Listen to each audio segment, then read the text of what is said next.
आज सांगा ताई, काय झालं होतं नेमका प्रकार? पेशंटला आम्ही दवाखान्यात स्वतः पायाने गेले. पेशंट तिथे गेल्याच्या नंतर प्रोसिजर केली. आम्ही चिठ्ठी ते काढली. कोणत्या दवाखान्यात? थर्ड डॉक्टर मातोश्री हॉस्पिटल. आणि त्यानंतर त्यांनी स्लाईन लावा म्हणून सांगितलं. मेडिकल घेऊन आलात. मेडिकल घेऊन आल्याच्या नंतर लगेच स्लाईन लावली त्यांनी. 5 ते 10 मिनिटातच त्यांचा जीव गेला.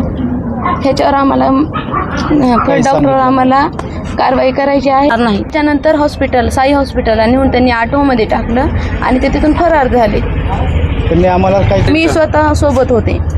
त्यांनी स्वतः उचललं आणि टाकलं कंपाऊंडर आणि थर्ड डॉक्टर.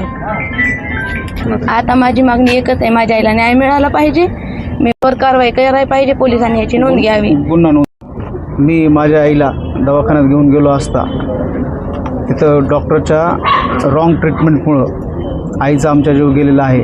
त्यानंतर जीव गेल्याच्या नंतर डॉक्टरने आम्हाला काहीच सांगितलं नाही. त्यांनी आणि कंपाऊंडरनी आईला उचलून साई हॉस्पिटल गरकलच्या इथं घेऊन गेले आणि त्याच्यानंतर आम्हाला काहीच कल्पना दिली नाही. गरकलच्या इथं घेऊन गेल्याच्यानंतर ते म्हणले की यांची मौत झालेली आहे.